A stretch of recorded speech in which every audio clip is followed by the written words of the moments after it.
Assalamualaikum warahmatullahi wabarakatuh.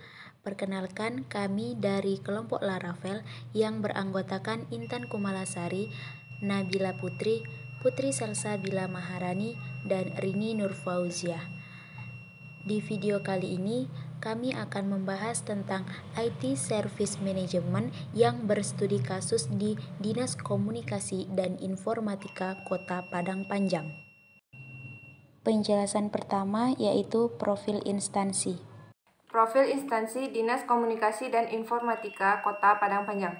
Dinas Komunikasi dan Informatika Diskominfo adalah dinas yang mempunyai tugas melaksanakan kewenangan daerah di bidang pengelolaan teknologi informasi dan komunikasi, serta melaksanakan tugas pembantuan yang diberikan oleh pemerintah dan atau pemerintah provinsi, di mana dalam kegiatannya selalu berhubungan dengan pembangunan dan pengembangan sistem informasi, pengembangan dan pemeliharaan jaringan komputer antar bidang, pengelolaan produksi informasi dan publikasi, pengelolaan dan pengembangan komunikasi publik. Visi misi Kominfo Kota Padang Panjang. Visi: terwujudnya pelayanan informasi yang transparan, akuntabel untuk memenuhi hak pemohon informasi sesuai dengan ketentuan peraturan perundang-undangan yang berlaku. Misinya yaitu 1. Meningkatkan pengelolaan dan pelayanan informasi yang berkualitas, benar, dan bertanggung jawab. 2. Membangun dan mengembangkan sistem penyediaan dan layanan informasi. 3. Mewujudkan keterbukaan informasi pemerintahan Kota Padang Panjang dengan proses yang cepat, tepat, mudah, dan sederhana. Selanjutnya yaitu jenis-jenis layanan yang tersedia di Dinas Komunikasi dan Informatika Kota Padang Panjang.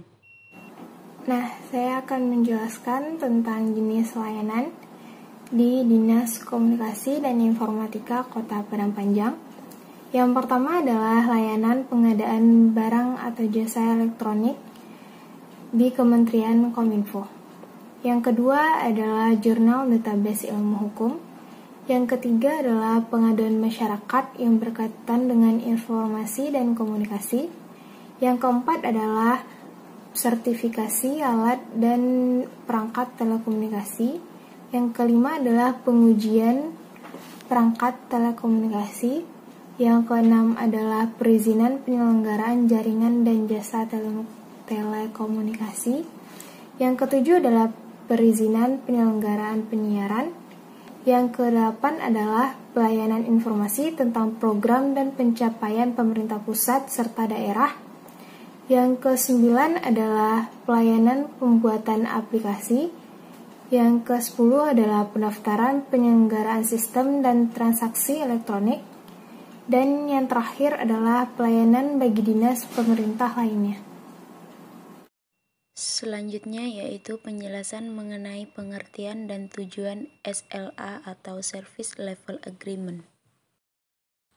SLA atau Service Level Agreement merupakan suatu kontrak atau kesepakatan antara perusahaan dan penyedia jasa layanan yang menyatakan secara terperinci harapan dan kewajiban hubungan tersebut. Nah, tujuan dari SLA ini untuk mendefinisikan tingkat layanan yang disediakan oleh perusahaan untuk pelanggannya.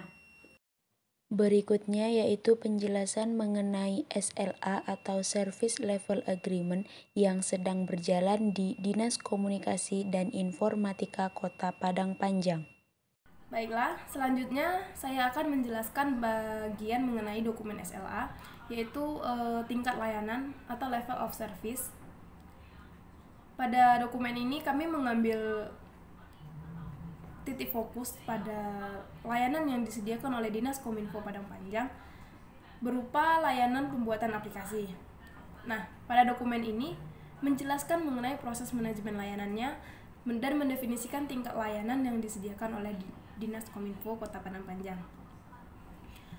Katalog layanan teknologi informasi SLA ini menjelaskan tentang layanan-layanan yang disediakan oleh Dinas Kominfo dan Informatika Kota Padang Panjang secara detail. Waktu dukungan yang diberikan oleh Dinas Kominfo untuk layanan pembuatan aplikasi, layanan hanya ada pada jam kerja, yaitu pada hari Senin sampai Jumat dari pukul 8 hingga 14.00 WIB. Nah, hubungan pelanggan Dinas Kominfo merupakan satu-satunya dinas pemerintahan yang menyediakan layanan pembuatan aplikasi untuk kebutuhan instansi pemerintah lainnya. Dinas Kominfo pada Kota Padang Panjang juga berkomitmen untuk membantu instansi pemerintah lain selaku pengguna layanan pembuatan aplikasi ini. Nah, layanan yang disediakan seperti yang telah saya katakan tadi, yaitu mengenai pembuatan aplikasi. Layanan ini memberikan output berupa aplikasi yang dibutuhkan oleh instansi yang meminta. Nah, di sini pertama ada ketersediaan layanan dan dukungan. Di sini layanannya yaitu pembuatan aplikasi. Untuk ketersediaannya yaitu 50%. Jam kerjanya itu tersedia. Setelah jam kerja itu layanan tidak akan diberikan. Yang kedua yaitu manajemen layanan. Pertama, manajemen sistem. Seluruh kontak dengan Dinas Kominfo terkait layanan yang dijelaskan di dalam SLA ini akan diteruskan melalui e-gov. Hal ini untuk menjamin semua permasalahan tercatat dapat dilaporkan dengan tujuan laporan kinerja, dan semua eskalasi yang disetujui termasuk target layanan dapat ditindaklanjuti dan dikelola. Yang kedua, kontak dengan e-gov. Semua pengguna dapat menghubungi Diskominfo dengan metode kontak, yaitu yang pertama mengunjungi langsung kantor Dinas Kominfo, yang kedua menghubungi melalui email, dan yang ketiga melalui telepon. Nah, untuk eskalasi layanan, semua pertanyaan ataupun masalah terkait layanan yang didukung oleh Diskominfo akan tercatat di bagian e-gov. Nah, untuk eskalasinya, yang pertama itu ada Client Service Management. Itu adalah titik eskalasi pertama untuk insiden terkait masalah layanan dan penyampaian layanannya. Nah, yang kedua ada Relationship Service Team, yaitu titik eskalasi kedua untuk insiden terkait masalah layanan, penyampaian, dan layanan. Yang ketiga ada service, yaitu titik final eskalasi dari semua masalah layanan. Nah, di sini ada atribut layanan. Yang pertama itu internet. Untuk waktu kerja layanannya ini bekerja setiap hari dan setiap jam. Untuk service availability-nya itu 99%. Untuk service reliability tidak memiliki, dan service performance-nya memiliki kecepatan yang mencukupi sesuai global best practice internet. Nah, yang kedua ada atribut email, yaitu waktu kerja email yaitu setiap hari, dan service availability-nya itu 95%. Untuk service reliability-nya, data email yang sudah masuk tidak boleh hilang kecuali dihapus oleh user, dan tidak memiliki service performance. Nah, selanjutnya itu ada tingkat layanan dan waktu. Yang pertama itu tingkat prioritas. Bagian ini menjelaskan tingkat prioritas dan waktu respon semua panggilan yang tercatat di bagian e-gov.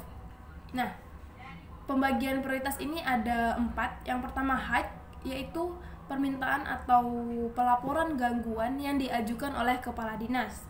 Yang kedua ada medium, permintaan atau pelaporan gangguan yang diajukan oleh kepala bidang.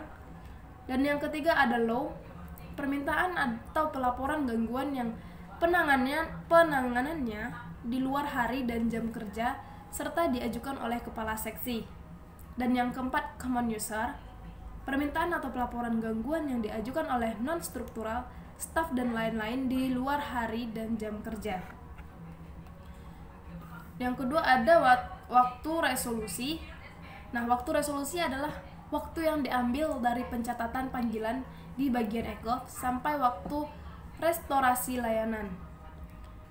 Jam kerja yaitu layanan yang diberikan pada hari kerja Senin sampai Jumat jam 8 hingga jam 4 sore.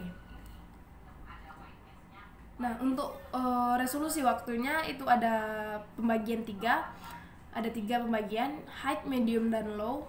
High itu 24 jam, medium itu 48 jam atau 2 hari, dan low itu 20 jam. selanjutnya mungkin itu saja penjelasan mengenai dokumen layanan. Baiklah, itulah tadi penjelasan dari kelompok kami mengenai SLA atau Service Level Agreement. Apabila ada kesalahan, mohon maaf. Jangan lupa like, komen, dan subscribe. Assalamualaikum warahmatullahi wabarakatuh.